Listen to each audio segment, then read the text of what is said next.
I got all I want, and I got all I need, and I got everything. I got you and me. All I want, I got all I need.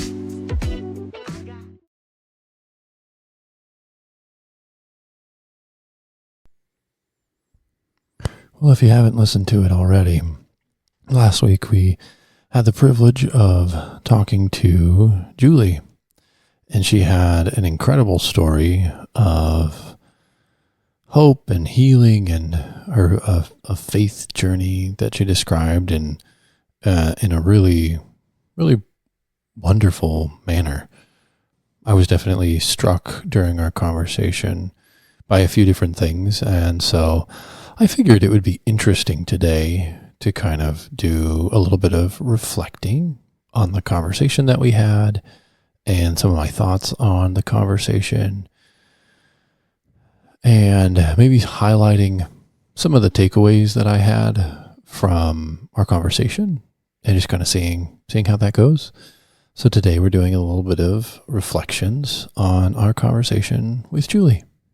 So first of all, I think my first reflection on our conversation is that this woman was incredibly, I was going to say artistic, but that's not the word.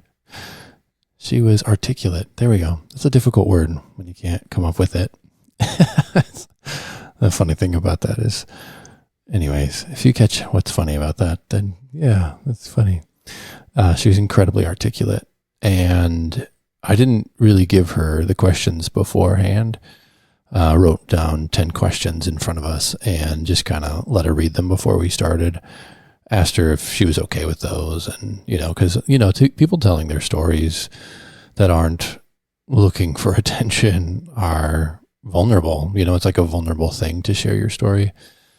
And so when you've got someone poking around and asking lots of questions and maybe challenging questions about the realities of life and love and relationship and divorce, I would imagine that that's a little bit uncomfortable. And so I was shocked at how every question that came through, she just kind of had the answer. She had the answer and she was able to articulate it really well. I think that that's one of the fun things about our stories and everyone's story is that you are the expert on your story. And when she was telling her story, you could tell that she knew it. She knew it really well. She was aware of so much of the, decision-making process, of some of the pitfalls that she fell into, of how and where those things might have come from. She was so aware and she was so knowing and understanding of herself and her story that she was able to present it in such a clear, beautiful way. So I think articulate is probably my first reflection, is that this woman is incredibly articulate. I think my second reflection is that because of the work that she had done on herself and her mental health and her relational health and for her spiritual health, she was able to tell a very complete story. You were able to hear the beginning. You were able to kind of follow the characters through the marriage, what they found as they went. And she must have done an incredible amount of work on herself, on healing the past and allowing healing to be present in her present. That was another thing that struck me. Maybe my second or third takeaway, I've already lost track, would be that, now my numbers are going to be off the whole rest of the time. Here we go. Would be that she was a very healed person in her story.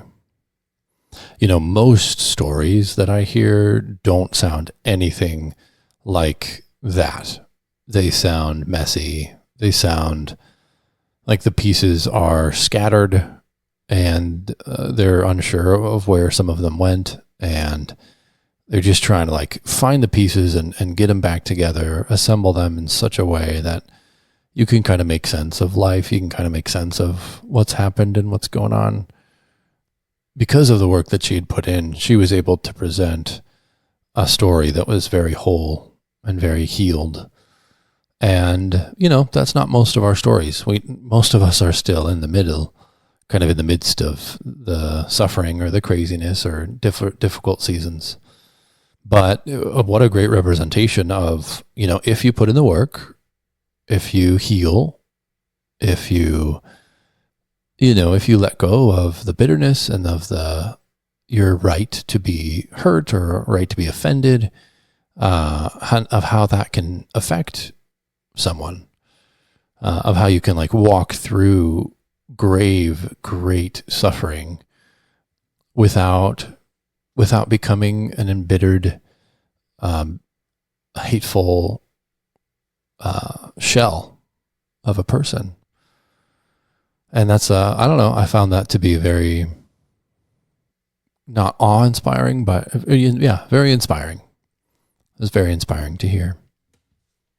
Early on in Julie's story, she talked about how the situations around her life at the time that she chose a partner, which coincided with college, which there's a normalcy to that. And at the beginning of her story, she identified that the suffering that was going on in her and in her family was a deep and profound variable when choosing a life partner and when getting married and making some of those early choices. And I think that that's a really important takeaway, is that when you are actively kind of in this wounded state and you're picking partners, the way that you're picking, the lens that you're viewing people from, what you're looking for at that time. I'm looking for someone to rescue me, to heal me, to be something that, a marriage can't be, in some cases, is in part due to the woundedness and the suffering that I'm experiencing in the here and now. And for people who haven't picked or who have already picked and are kind of experiencing the complications or the repercussions of when and how they found their partners, it's an interesting thing to reflect on. And I think that if someone out there is experiencing a hardship or a difficulty due to picking someone in a kind of a compromised state, there is actually a way to heal that version that made that choice, and to move forward pursuing the spouse that was chosen in that compromised state.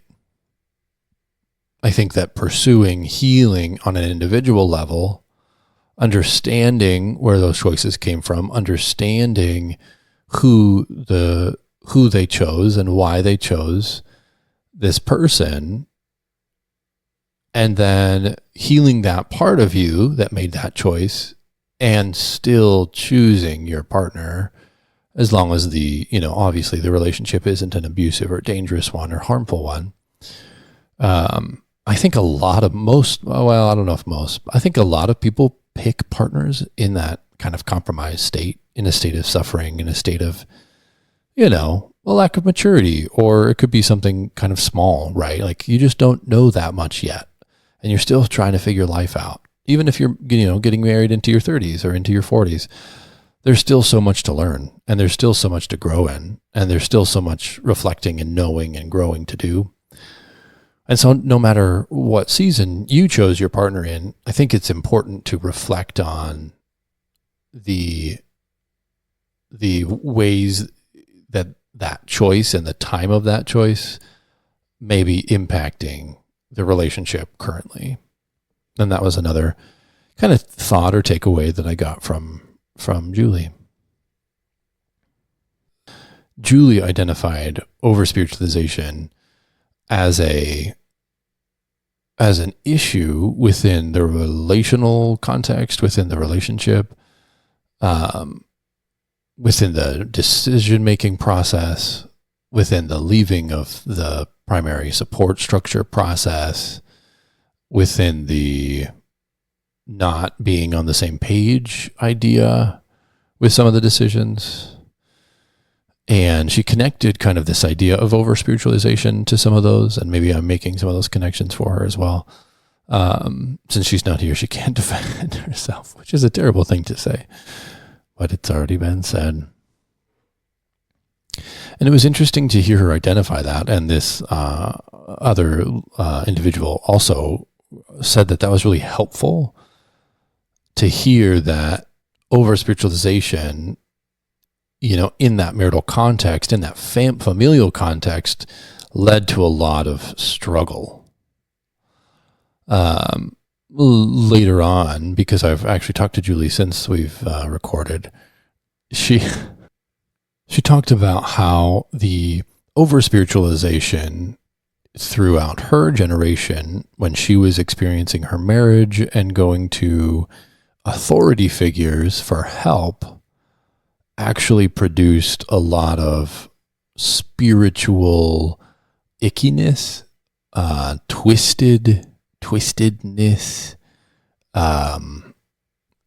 not necessarily abuse, but just this twisted ideas around spirituality being utilized in order to not address issues that were that were occurring in the relationship, but that were easily swept under the rug by the people in authority that were spoken to at that time. So now, this is not something new. The idea that spirituality and over-spirituality can be used destructively. I think that the very nature of over-spiritualizing anything is destructive.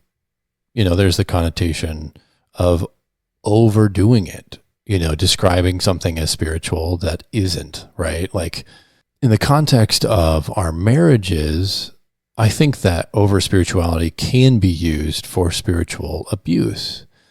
And that was a comment that she had made to me later on, was that there's this propensity for people to use certain spiritual principles or biblical principles to either downplay something that is very real and very hurtful, or make requests within the relationship that are damaging to the relationship, and then putting a spiritual lens on them.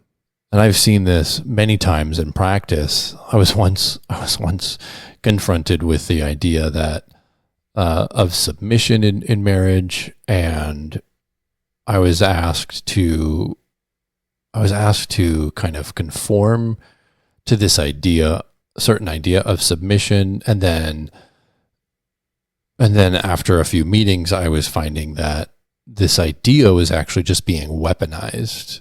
And I tried to, in my best, most therapeutic manner, tried to identify that.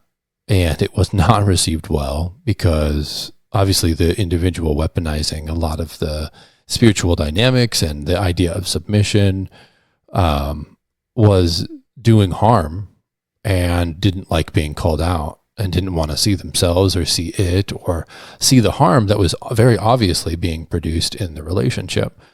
So I've definitely seen that play out quite a few different times over the course of just practicing.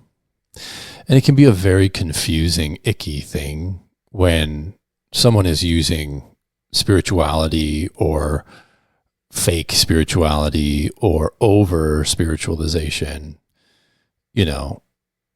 to justify harm, justify not helping with chores or role things, justify role dynamics. It gets really, really hurtful, harmful, icky, and twisted because the spiritual is being mixed in with the relational, emotional, and everything else that marriage is in a really undermining and destructive manner. So obviously that is not a reflection necessarily of Julie's story, but a reflection of other people's stories and other instances where spirituality is used in an inappropriate or negative fashion. So yeah, that would be another takeaway. And I think that a few other individuals found that helpful. So I wanted to kind of call that out. If you found that helpful, definitely feel free to shoot us over an email. Well, located in the show notes. And if you've experienced something like that, you could let us know. Maybe we could learn a little bit from your experience. Other things that I took from my conversation with Julie was that her faith was an intricate piece of her healing journey, and that despite her spiritual wounds and over spiritualization that happened, and how hurtful that was in her own walk and story, and then the stories of those around her, her faith seemed to be the thing that she clung to in order to find healing and forgiveness and to kind of move forward in her story, even after everything broke and her worst nightmare kind of came to bear. So not everyone has a faith like that or is going to have a spiritual journey like that. But I found it incredibly remarkable and kind of refreshing to hear how honest and authentically she represented her faith and how that moved her through those difficulties over many years. And, who's to say that it wasn't her faithfulness to her faith walk that allowed her to move through that incredible suffering and come out a really wonderful, beautiful, healed person. She also talked a little bit about support systems and how she saw leaving her support system as a sort of setup for a lot of stress and difficulty in her story. It is always interesting to run into people who are very near to their support systems and support structures, and just how much benefit they receive from living close to grandparents, living close to support systems, friends, having these relational ties that, are supportive and build them up over time, and how the mitigation of stress actually changes the experience of the marriage, of the family life, of getting support, of going through really hardships or suffering or trauma, having that support system around when you're trying to do life and do it on hard mode, right? With 3 kids and another degree and all the other things that they had going on. It was interesting to hear her just reflect on how important it was for the support structure to be there, and the impact. She didn't speak a whole lot to it, but the impact obviously was kind of implied of not being around those support systems and the stress that allowed to live and kind of wreak havoc in the marital system. So who's to say that with the proper support, mental health support, she mentioned, like maybe going and seeing seeking some marriage counseling, maybe a counseling care, or it's a good place I've heard of. Who knows how the story would be written differently with a different setup and a different stress relief, different supports within the system. Interesting to think about. It's interesting to cultivate support, like cultivating support, like in a mentorship, takes a lot of time and pursuing a person for a long time before it's super beneficial. And so if you're looking for like a mentor or someone to learn from, cultivating that relationship takes years, and then having access to that relationship after years of cultivating it, when you're in a season when you really need to lean on it, takes like a master's, it takes a crazy amount of planning and awareness and structuring your world. And some people find those things really easily, and some people really struggle. Like, I know that my wife has very much struggled with trying to find mentorship in the past. And I cultivated a relationship that I have in college that I still hold on to and is still very near and dear to me. And so those things are so much work. It's so much work to create that support system. And yet when you need it and it's there, it is one of the most, beautiful things, and really enhances, I think, our ability to enjoy and plug into life. Julie talked about how the decision-making processes in her relationship led to a lot of difficulty and strife. She talked about how not being on the same page in a decision-making process negatively affected their marriage. And Becca and I have definitely experienced both being on the same page and making lots of decisions from the same lens, with the same grounding, the same foundational value system that we were working with. And we've also experienced decisions that have been made that weren't quite either talked about enough or fully understood, or that were just downright, made one-sided. And as I reflect on that decision-making process, we are deeply connected and feeling seen and heard, and our intimacy is growing when we're making decisions intentionally together. And any time that the decisions are made without each other, or that are made one-sidedly, oftentimes lead to a lopsided relationship, which is very difficult to recover from, especially if the decisions are really big and have huge, if they have, like, the bigger the decision, obviously the bigger the implication for the not being on the same page. And so making those decisions and being one in those decisions, even if it takes, forever to try and get on the same page, is just so important and helpful when you think about the benefit that you receive being on the same page and moving through decisions in life on the same page, giving up some of yourself, some of your thoughts and desires and dreams and hopes in order to continue to make we decisions and not undermine the marriage by making individual decisions for the marriage. Overall, I think she did an amazing job. Really, really helpful, really thankful that we got to have her on. Really grateful that we got to move through a conversation like that and learn so much and experience, bits and pieces of her story. Next up, I think I do have a friend of mine who's going to come on and talk through kind of some of his marriage story, which I'm really excited about. I think it's going to be a really cool, helpful, fun conversation. So eventually I'm going to try and get him on here. So that's coming up. If you would like to share a bit of your marriage story on an episode, why don't you feel free to reach out to us? Send us an email. Let us know a little bit about your story in the email, and then I would love to sit down and have an hour-long conversation about, what your story looked like and the lessons that you took from it. Everybody's got their own story. You're the expert on it. And so let's tell some of those stories.